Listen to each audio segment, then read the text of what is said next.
दौड़ रहे हैं इस तरीके से जिम में, ट्रेडमिल पे, वो भी बॉडी बनाने के लिए, और बहुत सारे लड़के और पुरुष इस टाइम जिमिंग करते हैं और बहुत ज़्यादा जिमिंग करते हैं, जो आगे चल के उनकी नपुंसकता का कारण बन जाता है। आज मैं बात करूंगी वो कारण जो जिम में होते हैं जिसकी वजह से नपुंसकता हो जाती है। नपुंसकता होने का सबसे बड़ा कारण है ये जो टेस्टिस हैं दो आदमियों की, ये शरीर से बाहर होती हैं। जब वो बहुत हैवी एक्सरसाइज करते हैं तो जो दिमाग के केमिकल्स हैं और जो बॉडी के केमिकल्स जिनसे धड़कन बढ़ती है, जिसको कॉर्टिसोल बोलते हैं, एड्रीनोकॉर्टिकल हार्मोन्स बोलते हैं, उन हार्मोन्स का लेवल बढ़ जाता है। प्लस जो हार्मोन या टेस्टिस पे एक्ट करते हैं जिनको हम LH FSH बोलते हैं, उनका लेवल कम हो जाता है। अगर उनका लेवल कम हो जाएगा तो टेस्टोस्टेरॉन टेस्टिस पे एक्ट नहीं करेगा, तो टेस्टोस्टेरॉन जो मेन हार्मोन है वो लेवल कम हो जाता है। एक्सरसाइज जब भी करें कृपया मॉडरेशन में करें और ऐसी जिसे कहते हैं हम हैवी एक्सरसाइज या सिवियर एक्सरसाइजेस ना करें। बहुत ज़्यादा अगर आप ट्रेनिंग करेंगे अपनी और बॉडी को बहुत थकाएंगे, आपको पसीने आएंगे, आपका हार्ट रेट बहुत हाई हो जाएगा, आपको 80% ऑक्सीजन की रिक्वायरमेंट बढ़ जाएगी जब आपके ट्रेडमिल पे जिस प्रॉपर जिम में आप जाते हैं, तो आपका स्पर्म का काउंट भी कम हो जाएगा, मोटिलिटी भी कम हो जाएगी और क्वालिटी भी कम हो जाएगी। और ये जो एक्सरसाइजेस करते हैं, ये बॉडी बिल्डिंग जो इसके आजकल बहुत ट्रेंड है, जो मसल्स बनाना चाहते हैं और अपनी बॉडी को पतला रखना चाहते हैं, या कई बार क्या होता है कि वो पतले होते हैं तो उसके लिए उनको बड़ी तरह के सप्लीमेंट्स दिए जाते हैं। अब ये सप्लीमेंट्स में कई बार एनाबॉलिक स्टेरॉइड्स होते हैं, पहली बात। दूसरा, इनके अंदर सोया प्रोटीन होता है, इनके अंदर बहुत हाई क्वांटिटी में कुछ ऐसे केमिकल्स होते हैं जो टेस्टिस को डैमेज करते हैं। जो अंडेदानियां होती हैं वो छोटी हो जाती हैं, जब वो छोटी हो जाती हैं तो स्पर्म्स काम नहीं करते और बनते भी बहुत कम हैं, और इसके लिए ये बहुत ज़रूरी है। कई तो इंजेक्शंस लेते हैं जो ताकि उनका स्ट्रेंथ बढ़ जाए, अपने आप ही लगा लेते हैं वो इंजेक्शन, और ये जो इंजेक्शन है ये टेस्टोस्टेरॉन के इंजेक्शन होते हैं कई बार, और इनसे क्या होता है कि यहाँ से टेस्टोस्टेरॉन जब बाहर से मिलना शुरू हो जाता है तो टेस्टिस अपना टेस्टोस्टेरॉन नहीं बनाती। जब टेस्टोस्टेरॉन नहीं बनेगा तो वो मैन्युफैक्चरिंग ख़त्म हो जाती है स्पर्म्स की।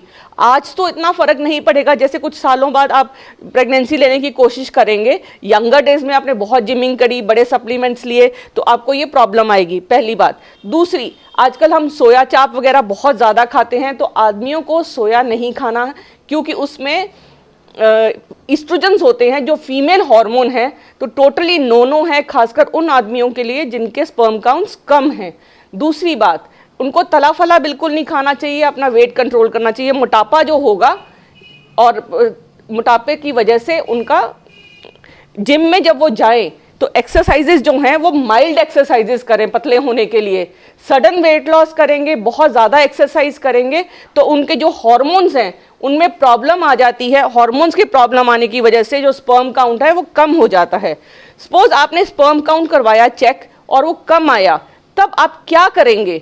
तो उसके लिए आप पहले तो दवाइयाँ लेंगे, कुछ सप्लीमेंट्स डॉक्टर से कंसल्ट करेंगे और अपने हार्मोन्स चेक करवाएंगे, और अगर वो हार्मोन्स कम है ज़्यादा है अकॉर्डिंगली आपका डॉक्टर बताएगा, तो आप अपना जो सैंपल है उसको हम फ्रीज करके रख सकते हैं। फ्रीज करके चाहे आप उसको 20 साल के बाद इस्तेमाल कर लो, सैंपल फ्रीज करने से आप अपने स्पर्म से अपना बच्चा पा सकेंगे। दूसरी बात, कृपया कोई भी सप्लीमेंट्स जो लेते हैं उनसे डॉक्टरी सलाह के बगैर ये सप्लीमेंट्स ना लें, बिकॉज ये जो सप्लीमेंट्स हैं ये बहुत टेस्टिस को डैमेज करती हैं। प्लस कुछ कैप्सूल दवाइयाँ खाते हैं और इंजेक्शंस जो इनसे ज़्यादा प्रॉब्लम है, ये जो टेस्टोस्टेरॉन के इंजेक्शंस हैं इससे जो टेस्टिस का फंक्शन है वो बंद हो जाता है। कई बार क्या होता है कि पुरुष जो हैं उनकी शादी होने वाली होती है, उनमें कमजोरी होती है, तो वो कोई लोकल डॉक्टर पे जाके या लोकल किसी वैद्य वगैरह के पास जाके ये कहते हैं हमें कमजोरी हो गई, जो अधकचरी नॉलेज से उनको ऐसी दवाइयाँ दे देते हैं जिनसे उनका टेस्टोस्टेरॉन का लेवल तो बढ़ जाता है, लेकिन जब भी शरीर में टेस्टोस्टेरॉन का लेवल बढ़ेगा तो स्पर्म्स का काउंट, नंबर, मोटिलिटी सब कम हो जाएगी। और 2-3 एक्सरसाइज ऐसी हैं जिनसे आपको बहुत ज़्यादा प्रॉब्लम होती है। एक है, अगर आप विग्रस साइकिलिंग करते हैं, बहुत घंटों आप साइकिल चलाते हैं, तो जब गद्दी पे आप बैठते हैं तो ये वाला जो नीचे वाला हिस्सा है जो गद्दी पे बैठेंगे वो गर्म भी होएगा और इसके ऊपर प्रेशर भी आएगा। तो बहुत ज़रूरी है कि आप साइकिलिंग ना करें। दूसरी, अगर आप माउंटेनियरिंग करते हैं, बहुत कंटिन्यूसली बहुत हाइट पे बहुत दिनों रहते हैं, उससे भी आपका स्पर्म काउंट कम होता है। तो आपके लिए बहुत ज़रूरी है कि आपको ऑक्सीजन भरपूर मात्रा में मिले।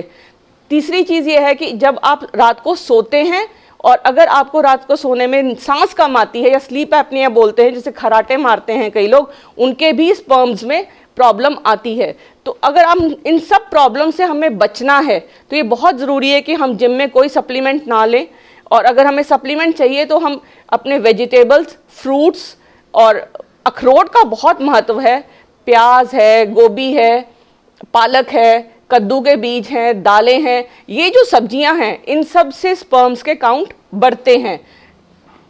ये इंफॉर्मेशन जितने बच्चों में, young as well as middle age man जो भी जिमिंग करते हैं, वो इस चीज़ का ध्यान रखें कि वो जिम मॉडरेशन में करें, हैवी एक्सरसाइजेज और हैवी वेट लिफ्टिंग ना करें।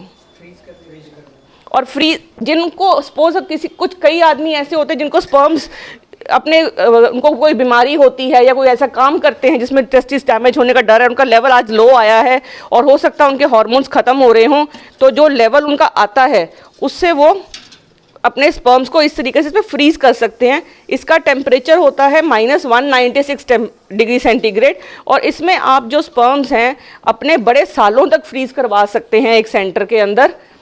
और ये चाहे स्पर्म्स आप 20 साल के बाद भी इस्तेमाल करें, पर डेफिनेटली फ्रेश स्पर्म्स का अपना फर्टिलिटी पावर होती है, पर इसमें भी फर्टिलिटी पावर ठीक ठाक होती है, खासकर उन आदमियों के लिए जिनको कोई कैंसर की बीमारी है या कोई कीमोथेरेपी चल रही है, तो उससे पहले वो अपने स्पर्म्स फ्रीज करा सकते हैं और उस सेंटर पे अपने फ्रीज रख सकते हैं, ताकि उनको बाद में सीमेन बैंक की ज़रूरत ना पड़े और वो अपने स्पर्म्स को अपना बच्चा पैदा करने में यूज़ करवा सके।